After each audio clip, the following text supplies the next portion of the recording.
बिस्मिल्लाहिर्रहमानिर्रहीम। कामयाबी का रास्ता। पहला हिस्सा। गाँव का माहौल और किरदार का तारफ़। एक ज़माने की बात है, एक खूबसूरत पहाड़ों के दामन में छोटा सा गांव था जिसका नाम उम्मीद नगर था। यह गांव अपनी सादगी और कुदरती हुस्न के लिए मशहूर था, लेकिन वहां के लोगों को एक बड़ी मुश्किल का सामना था। वो हर वक्त अपनी किस्मत पर शिकवा करते रहते थे और मेहनत को अहमियत नहीं देते थे। इस गांव में एक नौजवान लड़का रहता था जिसका नाम हसन था। हसन दूसरे बच्चों की तरह ही था, लेकिन इसमें एक खास बात थी। वो हमेशा बड़ी कामयाबी का ख्वाब देखता था और चाहता था कि वो अपने वालिदैन के लिए कुछ खास करे। इसके वालिदैन एक किसान थे और दिन रात जमीन पर मेहनत करते, लेकिन इनकी फसलें ज्यादा बेहतर नहीं होती थी। दूसरा हिस्सा। इब्तदाई जद्दोजहद। हसन की उम्र 15 साल थी जब इसने अपने वालिदैन की मदद करने का अज़्म किया। एक दिन इसने अपने वालिदैन से पूछा, अब्बा, हमारी फसलें हमेशा कम क्यों होती हैं?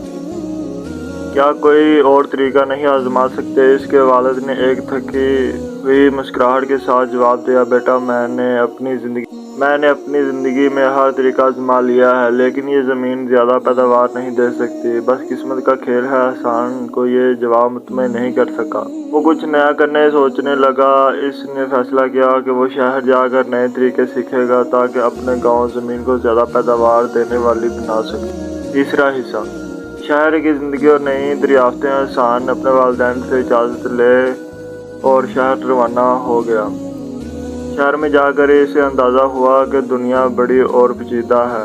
हर तरफ लोग भाग दौड़ में मसरूफ़ थे और ज़िंदगी बहुत तेज़ थी। हसन ने एक ज़रूरी इदारे में दाखिला लिया जहाँ इसे जदीद काश्तकारी के तरीक़ों के बारे में सीखने का मौका मिला। वहाँ के उस्ताज़ा ने इसे सिखाया कि जदीद टेक्नोलॉजी, पानी का दुरुस्त इस्तेमाल और ज़मीन की सही देखभाल से फसलों की पैदावार को कई गुना बढ़ाया जा सकता है। हसन ने बहुत मेहनत की और हर बात को दिलचस्पी से सीखा। चौथा हिस्सा।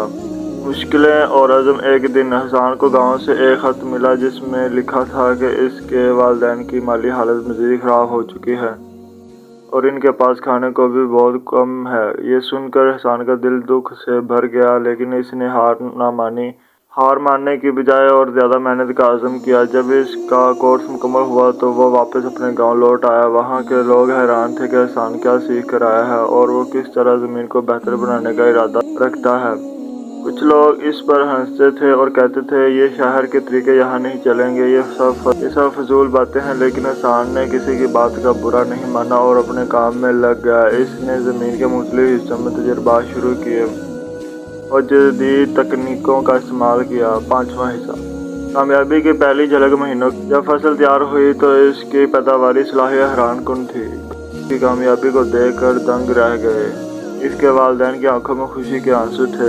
हसन ने पहली बार खुद को कामयाब महसूस किया और इसे यकीन हो गया कि मेहनत और इल्म के ज़रिए इंसान अपनी तकदीर बदल सकता है। छठा हिस्सा। गांव की तरक्की। हसन ने अपनी कामयाबी को गांव के दूसरे लोगों तक भी पहुंचाने का फैसला।